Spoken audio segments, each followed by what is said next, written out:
आणि यानंतर आणखी एक महत्त्वाची अपडेट हाती येते। लक्ष्मण हाके यांना धमकी आलेली आहे। ओबीसी नेते लक्ष्मण हाकेंना धमकी दिली गेली आहे। धमकीचा व्हिडिओ हाकेंनी समोर आणलेला आहे। बीड जिल्ह्यामधील मस्साजोग येथील सरपंच स्वर्गीय संतोष देशमुख यांच्या मारेकऱ्यांना शिक्षा झाली पाहिजे आणि जेवढी कायद्यामध्ये जेवढी कठोरात कठोर शिक्षा असेल तेवढी शिक्षा झाली पाहिजे। त्यांच्या मारेकऱ्यांना शिक्षा झाली पाहिजे आणि स्वर्गीय संतोष देशमुख यांना न्याय भेटला पाहिजे, ही भूमिका माझी डे 1 पासून, मी जेव्हापासून मी मीडियाच्या समोर आलोय तेव्हापासून माझी आहे। माझा मीडियामध्ये कुठलाही बाईट, कुठलंही भाषण आणि कुठलाही बाईट काढा तुम्ही, त्यामध्ये मी कुठंही कधीही केव्हाही आरोपीचं समर्थन केलेलं नाही। परंतु लक्ष्मण हाके हा जातीयवादी आहे। लक्ष्मण हाके हा आरोपींची बाजू घेतो। लक्ष्मण हाके वरती जिवे मारण्याच्या धमक्या, मी आत्ता प्रेस घ्यायला आलो, या प्रेसच्या अगोदरच मला 1-2 मिनिटं अगोदरच मला जिवे मारण्याच्या धमकीचा कॉल आला। माझी मीडियासमोर विनंती आहे की लातूर जिल्ह्यामधल्या लातूर शहराजवळ माऊली सोट नावाच्या एका धनगर समाजाच्या 18 वर्षाच्या तरुणाची हत्या झाली। ही हत्या झाल्यानंतर मी तिथं पोचलो आणि त्या मारेकऱ्यांना शिक्षा झाली पाहिजे म्हणून तिथं आंदोलन केलं। ही हत्या ऑनर किलिंगच्या माध्यमातून झाली, ऑनर किलिंगच्या प्रश्नातून झाली। धनगर समाजाचा मुलगा हा 18 वर्षाचा तरुण होता। उच्च जातीच्या लोकांनी, स्वतःची प्रतिष्ठा असलेल्या लोकांनी, जे गुन्हेगार आहेत, ज्यांच्याकडे पिस्टन आहे, ज्यांच्याकडे खुनासारखे याच्या अगोदर गुन्हे दाखल आहेत ज्यांच्या नावावरती, जे अभिमन्यू पवार यांच्याबरोबर ज्यांचे फोटो आहेत, अशा माणसानं या 18 वर्षाच्या धनगर समाजाच्या तरुणाची हत्या केली। हा मुलगा 18 वर्षाचा होता, ITI मध्ये शिकत होता, एका गरीब शेतकऱ्याच्या कुटुंबामधला तो मुलगा होता। मुलगी 20 वर्षाची होती, मुलाहून मोठी। मुलाच्या आईवडिलांनी नेहमी त्यांना जाऊन सांगितलं की ही तुमची मुलगी अशा अशा पद्धतीनं वागते, म्हणजे त्यांच्या प्रतिष्ठेला शोभल असं मुलाच्या आईवडिलांची, भावाची कुठलीही चूक नसताना त्या मुलाची हत्या तर केलीच केली, पण त्याचबरोबर त्या मुलाच्या आईला, वडिलांना आणि भावाला सुद्धा मारहाण केली। हा प्रश्न उचलला गेल्यानंतर गेल्या 3-4 दिवसामध्ये मला महाराष्ट्रामधून शेकडो धमक्यांचे कॉल आणि जिवे मारण्याच्या धमक्या येत आहेत। मी कुठेही आरोपीची बाजू घेतलेली नव्हती। ज्यावेळी बीड प्रश्नामध्ये काही सोशल वर्कर्सनी आणि काही लोकप्रतिनिधींनी ज्यावेळी आरोपींची आडनावं शोधून ज्यावेळी एका कम्युनिटीला क्रिमिनलाइज्ड ठरवण्याचा प्रयत्न केला, त्यावेळी ती कम्युनिटी माझ्या ओबीसी प्रवर्गाअंतर्गत येते। बरं, याच्याही पलीकडे जाऊन त्या आरोपींची आडनावं शोधून आडनावावरून एका समाजाला टार्गेट केलं गेलं। त्यावेळी मी एक ओबीसी आंदोलक म्हणून माझ्या ओबीसीमधल्या एका कम्युनिटीला जर गुन्हेगार ठरवलं जात असेल, अधिकाऱ्यांना गुन्हेगार ठरवलं जात असेल, शिक्षकांना गुन्हेगार ठरवलं जात असेल आणि लोकनियुक्त लोकप्रतिनिधीकडून बिंदू नियमावलीसारखा जर विषय उपस्थित केला जात असेल तर त्या लोकांनी बिंदू नियमावलीच्या प्रश्नावरती कधीही माझ्याबरोबर चर्चेला यावं। मी आज एक मोठी फाईल घेऊन आलोय, पण आता तो विषय नाही आहे, माझ्याकडे सगळे पॉईंट आहेत। माझा प्रश्न एवढाच आहे की त्या माऊली सोटला न्याय मिळणार का?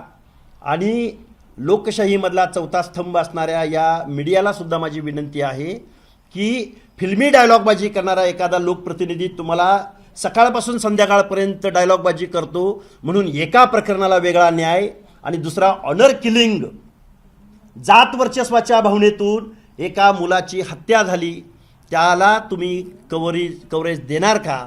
त्याला तुम्ही न्याय मिळवून देण्याच्या लढाईमध्ये मला सहकार्य करणार का? त्या माऊली सोटला न्याय मिळाला पाहिजे म्हणून लातूर जिल्ह्यातले लोकप्रतिनिधी पुढे येणार का? किंवा शरदचंद्रजी पवार या हे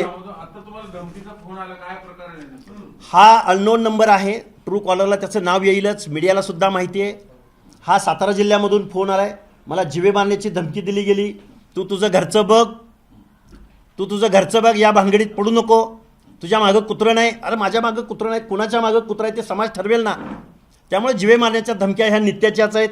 आणि पत्रकार बांधवांना माझी एक विनंती आहे, जेव्हा मी राज्य मागासवर्ग आयोगाचा राजीनामा दिला आणि मीडियासमोर आलो त्यावेळी सुद्धा मला जातीयवादी ठरवलं गेलं।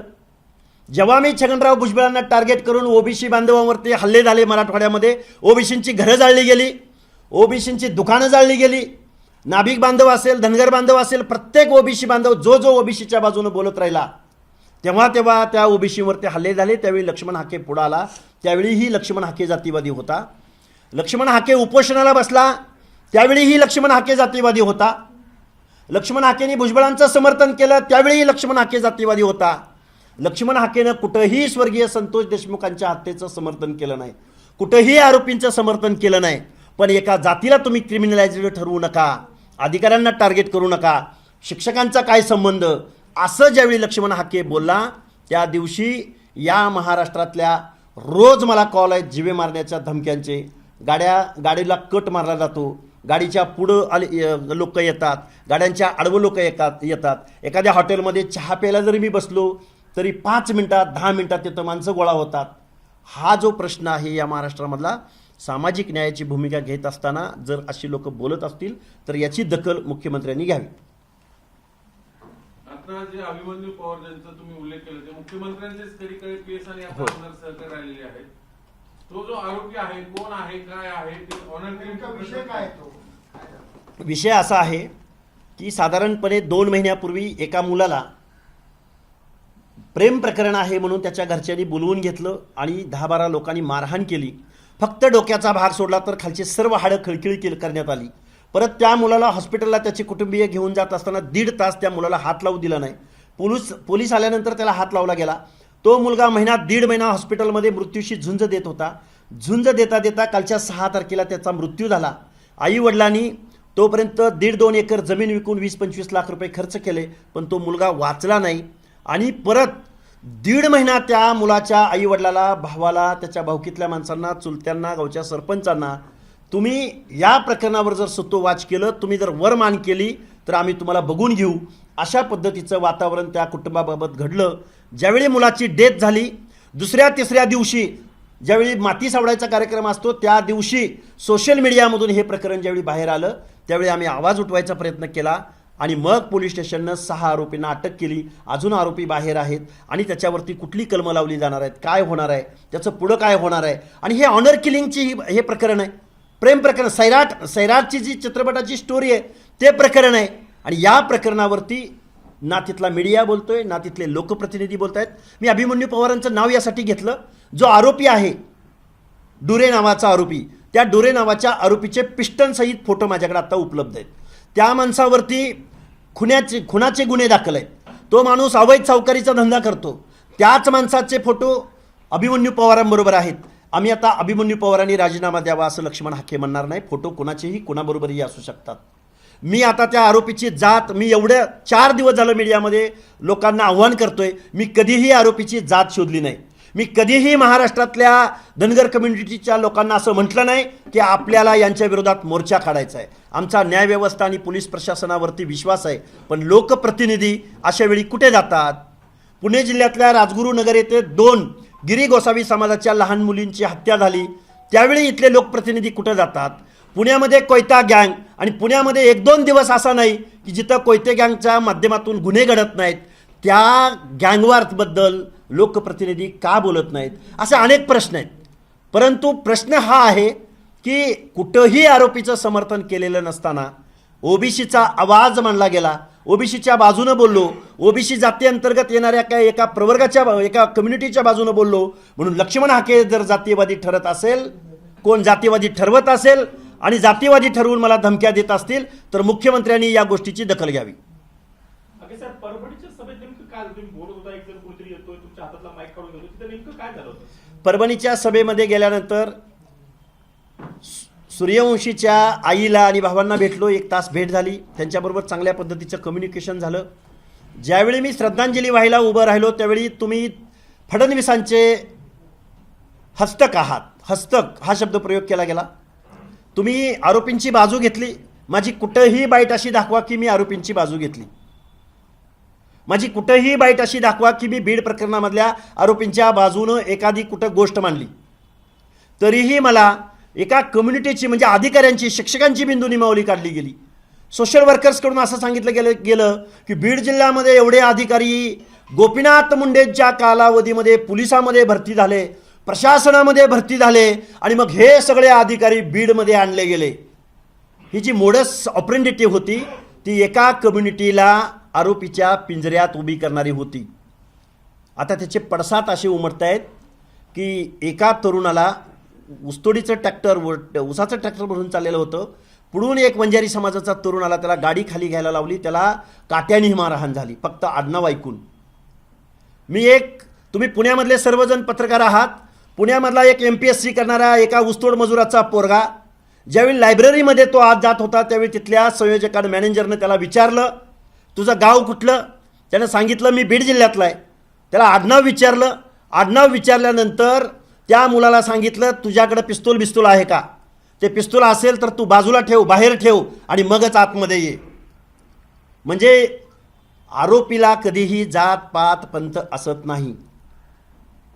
आरोपीचं आडनाव शोधून, आरोपीची जात शोधून जर महाराष्ट्रामधली एखादी जात जर टार्गेट होत असेल आणि त्याच्या बाजूने जर लक्ष्मण हाके उभा राहत असेल तर याच्यामध्ये जर लक्ष्मण हाकेची चूक असेल तर इथल्या व्यवस्थेनं सांगावं. परभणीच्या सभेत तुम्हाला का रोखलं होतं? काय झालं? परभणीच्या सभेत एवढाच आरोप केला गेला, याच्या पलीकडे काहीच नाही. पुन्हा म्हणाले तुम्ही आमच्याबरोबर राहा, आम्ही तुमच्याबरोबर आहोत. मग मी त्यांना सांगितलं की सोशल जस्टिस जिथं उत्पन्न होतो, जिथं कुणावर अन्याय होतो तिथं लक्ष्मण हाकेला जेवढं जमतंय तेवढं लक्ष्मण हाके त्याच्या बाजूने उभं राहायला तयार आहे. आणि मी इथं श्रद्धांजली वाहायला आलोय ती तेवढ्यासाठीच आलोय.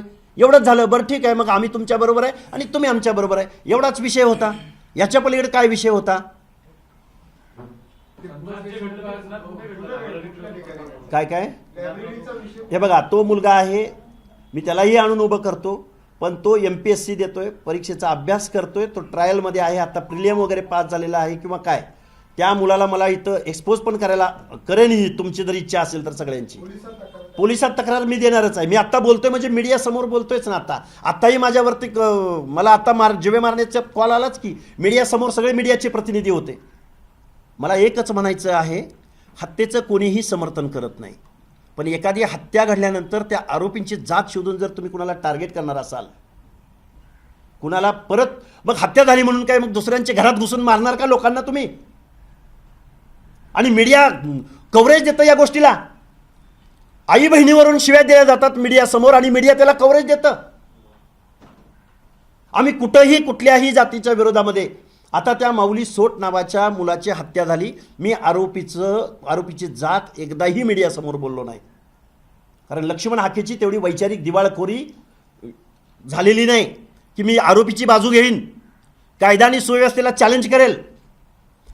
आम्ही ज्यांच्यावरती अन्याय होतो, ज्या प्रवर्गावर अन्याय होतो त्या प्रवर्गाच्या बाजूने उभं राहायची आपली पहिल्या दिवसापासून डे 1 पासून भूमिका आहे.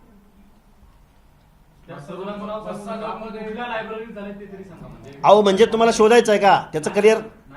पुणे सांगितलं ना मी, पुणे नवी पेठेत सांगितलं. बर मी नाव देईन. हे बघा, कपोल कल्पित सांगायला लक्ष्मण हाकेकडे इव्हिडन्स आहे. तो मुलगाही तुमच्या समोर आणून उभा करेन तुम्हाला म्हणायचं असेल तर. हो करायचं ना, करायचं. बघा तुम्ही कुणाकुणाला, त्या ज्या मुलाला मारहाण झाली घनसावंगी तालुक्यामध्ये, फक्त गाडी खाली घेतली तरी त्याचं आडनाव विचारून त्याला मारलं गेलं. हा करू ना, करू आपण. मी आणून उभा करतो तुमच्यासमोर. हा आयडेंटिटी आपण एक करू नये. संतोष देशमुख पाण्याच्या टाकीवर जाऊन बसले, जरांगे तिथे पोहोचलेले आहेत. कसं बघता या भूमिकेकडे? कुठेतरी हा सगळा विषय जो आहे तो मूळ विषयापासून भरकटला जातोय. नाही, माझं म्हणणं असं आहे की आरोपींना शिक्षा, कठोरातली कठोर शिक्षा झाली पाहिजे. न्यायालय म्हणत असेल, न्याय व्यवस्था म्हणत असेल फाशीची शिक्षा झाली पाहिजे तर फाशीची शिक्षा झाली पाहिजे. यात दुमत असण्याचं कोणतंही कारण नाही. आरोपीच्या कृत्याचं समर्थन आरोपीचे बहीण भाऊ सुद्धा करणार नाहीत, आई वडील करणार नाहीत, तर लक्ष्मण हाके करायचा प्रश्नच उरत नाही. प्रश्न उरतो हा की शिक्षकांची बिंदू निमावली तुम्ही काढताय. शिक्षकांचा काय इन्फ्लुएन्स असू शकतो या इन्व्हेस्टिगेशनमध्ये? माझं म्हणणं एक आहे की 2 जातीमध्ये तेढ निर्माण होती आणि त्याचं पर्क्युलेशन महाराष्ट्रामध्ये होत आहे. जिथं जिथं नोकऱ्या करतात सार्वजनिक ठिकाणी, जिथं जिथं मुलं शाळा महाविद्यालयामध्ये जातात. एक बीड जिल्ह्यामधलं प्रकरण, आता परत मी फक्त त्याचं सुतोवाच करतो. हॉस्टेलला एका मुलाची जात बघून त्याला एवढं छळलं जातं आहे की तो डिप्रेशनमध्ये गेला आहे. आता ते पण मी तुम्हाला नाव वगैरे सगळी मी तुम्हाला लिस्टच घेऊन येतो, जी काही प्रकरणं घडलेत ती. माझं म्हणणं एवढंच आहे मुख्यमंत्री महोदयांना, आपल्यावरती 12-13 करोड जनतेचं दायित्व आहे. जेही लोकप्रतिनिधी डायलॉगबाजी करतात त्यांना माझी विनंती आहे की तुम्ही तुमच्या लोकप्रतिनिधित्वाची शपथ घेत असताना एखाद्या समाजाबद्दल आकस बाळगणार नाही, ममत्व बाळगणार नाही अशी तुम्ही शपथ घेतलेली आहे.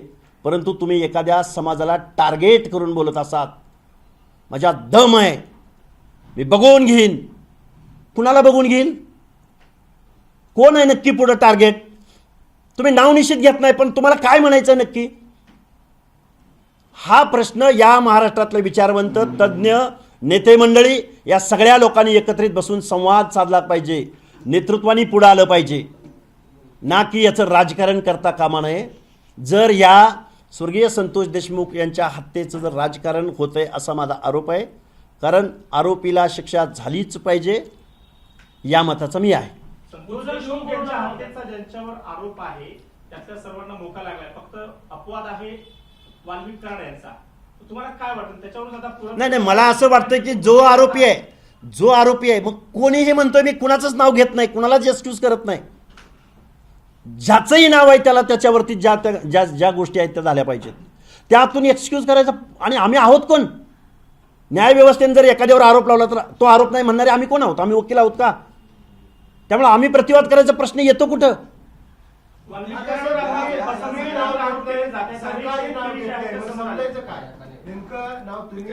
कुणाचं नाव घ्यायचं? माझ्याकडे इन्व्हेस्टिगेशन आहे. अरे त्यांचा जर तिथं सहभाग असेल, इव्हिडन्स असेल तर त्यांना शिक्षा झाली पाहिजे ना. प्रश्न उरतो कुठं? अनेक शेतकरी रस्त्यावर उतरले. बघा, जो आरोपी पोत्यानं पैसे भरून नेले आणि त्याच्यामध्ये धनंजय मुंडे देखील सहभागी आहेत असा देखील आरोप जे आरोपी असतील, जो त्यांच्यावर आरोप असेल, जी त्यांच्यावर कारवाई होईल त्याच्यात आम्ही आडवे येणारे कोण आहोत?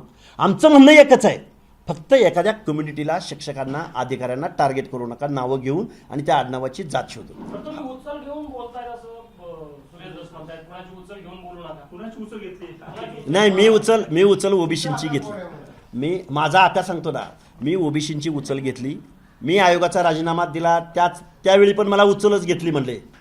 पुन्हा मला म्हणाले यांनी भुजबळांची उचल घेतली. मी ओबीसीची बाजू मांडत होतो, उपोषण करत होतो. त्यामुळे माझ्या हे प्रश्न उचल, पण ह्यांनी धसानीच आमची उचल घेतली. धस आमच्या मतावर निवडून गेली, कारण धसानी सांगितलंय विजयी सभेत, माझं नाव घेऊन सांगितलं. मी कधीही त्यांच्या मतदारसंघात त्यांच्या विरोधात गेलो नव्हतो. ते म्हणाले अरे हाके बाळा, गोंडस बाळा, धनगरांनी मला मतदान दिलंय. त्याच धनगरांची बिंदू निमावली शोधतोय. पण बिंदू निमावली ते जे काय यूट्यूबमधून जे फिरतंय की त्या कम्युनिटीचा, त्या प्रवर्गासमोरच अतिरिक्त आहेत. NTC किती अतिरिक्त आहेत तेवढे त्याच्या समोर आहेत. त्यांनी कुठंही अतिक्रमण ओबीसी मधल्या इतरांवर केलेलं नाही. कुणाला किती बिंदू निमावली कळते? बिंदू निमावलीवरती कधी धसानी. आणि माझ्यासमोर एक सुरेश धस ज्यावेळी राज्यमंत्री होते, बीड जिल्ह्यामधल्या अतिरिक्त बिंदू निमावलीचा जो प्रश्न आहे तो प्रश्न असा आहे की संदीप क्षीरसागर शिक्षण पंचायत समिती सभापती होते. त्यावेळी ज्या काही जागा तिथं अतिरिक्त म्हणून 1359 जागा आलेल्या आहेत, 1359. आणि त्यामध्ये अतिरिक्त विजय NT अ प्रवर्गात अतिरिक्त 78 आहेत, क प्रवर्गात 55 आहेत आणि ड प्रवर्गात 162 आहेत. ती जी काय आकडेवारी सांगितली जाते ती आकडेवारी कुठेही ओबीसीचं आरक्षण अतिक्रमण करत नाही. आणि ह्या गोष्टी त्यावेळच्या मंत्र्यांनी, त्यावेळच्या लोकांनी, शिक्षण सभापतींनी, जो क्षीरसागर नावाचा सभापती आहे त्याच्या PAनं ह्या ज्या काही जागा इकडं आल्या गेल्या त्याच्या प्रत्येकाच्या पाठीमागं 2-2, 3-3, 4-4 लाख रुपये घेतलेले आहेत. आणि मग ह्या किती जागा अतिरिक्त झाल्या? 1359 जागा अतिरिक्त झालेल्या आहेत. हा प्रश्न ज्याला कुणाला, हा 1 तास 2 तासाचा संपणारा विषय नाही. सुरेश धसानी बिंदू निमावलीवर कधीही माझ्यासमोर यावं, अंजलीताई दमानी यांनी कधीही माझ्यासमोर यावं. आणि जे काही यूट्यूबमधनं जे काही अपुरी माहिती दिली जाती, आणि रोस्टर कुठं जिल्ह्यावर असतो का हो? रोस्टर हा राज्यावर असतो. आणि ज्यावेळी बदल्या होतात किंवा ज्यावेळी लोक इकडची तिकडं जातात, अरे त्यावेळी मुख्यमंत्र्यापासून हायर अथॉरिटीपासून सगळे लोक सगळा क्रायटेरिया फुलफिल करून तिथं जातात. आणि या गुन्ह्याचा आणि बिंदू निमावलीचा कसा संबंध येतो? मग तुम्हाला एका कम्युनिटीला टार्गेट करायचं होतं का? असे अनेक प्रश्न आहेत. या प्रश्नावरती, बिंदू निमावलीच्या प्रश्नावरती परत एकदा आपण स्पेशल पत्रकार परिषद घेऊ. पण आज आमचा हा प्रश्न आहे की लक्ष्मण हाके कधीही जातीयवादी नव्हता. पण जर मी अशी संविधानिक सामाजिक न्यायाची बाजू जर घेत असेल आणि जर मला कुणी जातीवादी ठरवत असेल तर निश्चित मी जातीवादी आहे. धनंजय देशमुख पाण्याच्या टाकीवर सोडून आंदोलन करतात. आता आंदोलन सुरू आहे तुमचं न्यायालयात. नाही आले पाण्याच्या टाकीवर. हे बघा आपल्या व्यवस्थेमध्ये लक्ष वेधून घेण्यासाठी लोकशाहीमध्ये प्रत्येकाला अधिकार आहे. नाही पण हे लक्ष वेधून घेण्यासाठी असं होतं म्हणतात. नाही प्रकरणाकडे लक्ष वेधून प्रश्नच नाही ना. नाही, तुम्ही त्या आंदोलनात समर्थन करता, विरोध करता, नेमकं भाष्य काय तुमचं? आंदोलनाला विरोध करायचा प्रश्न काय येतो? त्यांना जोपर्यंत सॅटिस्फाईड ते होणार नाही तोपर्यंत ते आंदोलन करू शकतात. आंदोलन करणे आणि आरोपीला जास्तीत जास्त शिक्षा लागावी म्हणून आंदोलन करत असतील तर त्यात वावगं काय आहे?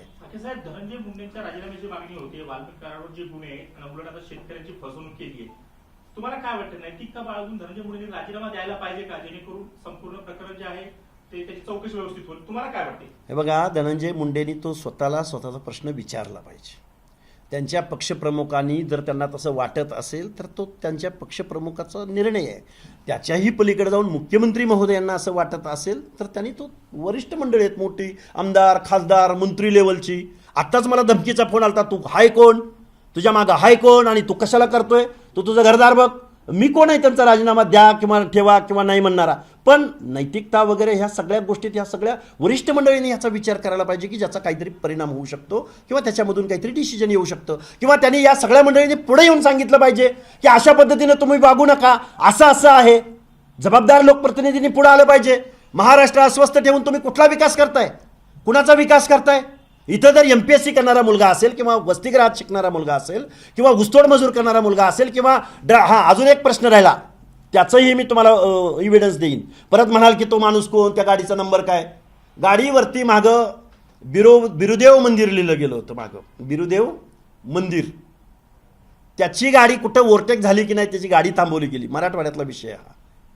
त्याची गाडी थांबवली गेली, त्याची जात विचारली गेली आणि त्या मुलाला मारहाण केली गेली. आता परत तुम्ही म्हणाल गाडीचा नंबर सांगा, ड्रायव्हरचा नंबर सांगा, ड्रायव्हरला घेऊन येतो, ते पण घेऊन येतो. हे जे वातावरण आहे महाराष्ट्रामधलं, या वातावरणाकडं आणि हे जे काही सामाजिक तेढ निर्माण होते याच्याकडं लोकांनी व्यक्त झालं पाहिजे, लोकप्रतिनिधींनी व्यक्त झालं पाहिजे आणि हे वातावरण कुठंतरी सुरळीत चालू केलं पाहिजे, ही भावना माझी आहे. मागे सर सत्तेतच असलेले सुरेश धस हे राजीनाम्याची मागणी करतात धनंजय मुंडे यांची, कसं पाहता तुम्ही याच्याकडे? म्हणजे भाजपचेच ते आमदार आहेत. ते मुख्यमंत्र्यावरतीच ते प्रश्नचिन्ह उपस्थित करतात. याचा अर्थ असा होतो की धस मुख्यमंत्र्यावरती विश्वास करत नाही. याचा अर्थ असा होतो की गृह विभागावरती धस विश्वास करत नाहीत. अजितदादा पवारांवरती धस विश्वास करत नाहीत, एवढा अर्थ होतो मला जेवढा कळतोय तेवढा. आडपराज आंबेडकर म्हणतात की बीड जिल्ह्यामध्ये दोन जातीमध्ये तणाव संघर्ष निर्माण होऊ शकतो, वादाची परिस्थिती तिथे निर्माण होऊ शकते. मुख्यमंत्र्यांनी यात लक्ष घालावं. तुम्ही या संदर्भात मुख्यमंत्र्यांशी बोलणार आहात? मुख्यमंत्र्यांशी मी मीडियाद्वारे आता बोलतोयच, पण मुख्यमंत्र्यांनी जर माझ्यासारख्या कार्यकर्त्याला वेळ दिला तर मी जाऊन भेटेन आणि त्यांना सांगेन की बाबा आम्ही तुमच्यावर प्रचंड विश्वास ठेवलेला आहे निवडणुकीच्या अगोदर. आता ते राजकीय वळण नाही द्यायचं मला. प्रचंड विश्वास आम्ही तुमच्यावर ठेवलेला आजही आहे, पण तुम्ही ही परिस्थिती निवळली पाहिजे, यासाठी पुढे आलं पाहिजे, बोललं पाहिजे. हाके साहेब, आरोप असा पण होतोय ज्या पद्धतीने मनोज जरांगे पाटील यांनी राज्यभर आंदोलन केलं, त्यानंतर आता सुरेश धस ज्या पद्धतीने भूमिका मांडतायत देशमुखच्या या सगळ्या प्रकरणामध्ये, त्यामुळे कुठेतरी मनोज जरांगे पाटलांना डॅमेज करण्यासाठी अशा पद्धतीने धस यांना उभं केल्याची सुद्धा चर्चा आहे. नाही, चर्चा आहे, मलाही तसंच वाटतं. पण प्रश्न असा आहे की स्वर्गीय संतोष देशमुख यांच्या हत्येचं भांडवल करून यांनी पुढं यायला नको होतं. फिल्मी डायलॉगबाजी जी चालू आहे आणि त्या घटनेमधलं जे गांभीर्य आहे ते धस यांच्या डायलॉगबाजीतून ॲक्टिंगमधून मला वाटते त्याचं गांभीर्य कमी होतं. टाळ्या शिट्ट्या वाजवल्या जातात श्रद्धांजलीच्या सभेमध्ये, आक्रोश सभेमध्ये, आणि कुणाला तरी टार्गेट केलं जातं. हे जे काय आहे राजकारण, हा मला वाटतंय मी वारंवार बोलतोय, पॉलिटिकल स्कोअर सेट करण्याचा प्रयत्न आहे कुणाचा? सुरेश धसांचा. त्यामुळे ते उद्या मनोज जरांगेंच्या बाबतीतही तसंच होऊ शकतं. तुम्ही बालवाडीत आहात, पहिलीत आहात असं ते म्हणतात सुरेश धसांच्याबद्दल. कुणाबद्दल? तुमच्याबद्दल. हो, आम्ही बालवाडीतच आहोत ना, आम्ही बालवाडीतलेच आहोत. कारण आम्ही हे बघा, शोषित वंचित समाजाची बाजू घेणं किंवा त्या कम्युनिटीतल्या माणसानं पुढे येऊन बोलणं, बालवाडीतलेच आहोत ना आम्ही. आमदार खासदार मुख्यमंत्री हे आम्ही कधी होतच नाही ना.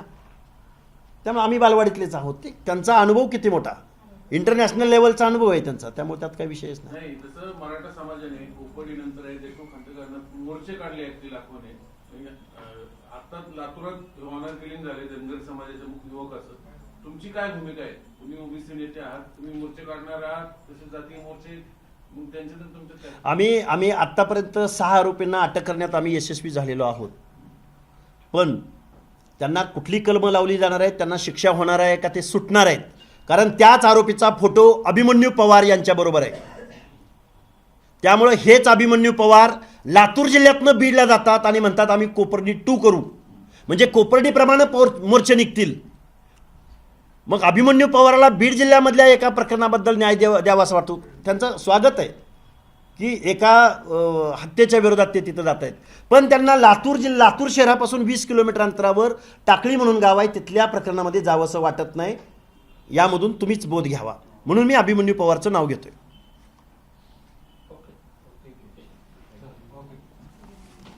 पण आता ते मासा चौकला आंदोलन सुरू आहे, टाकीवर चढले देशमुख कुटुंब आणि खालून मनोज जरांगे त्यांना आवाहन करतात खाली येण्याचं. हे सगळे आंदोलन सुरू आहे. तुम्ही आंदोलन लोकशाही मार्गाने मान्य आहे, तुम्ही कसं बघता की टीका करता की समर्थन? नाही, हे बघा, टीका आणि समर्थनाचा पण प्रश्न येत नाही.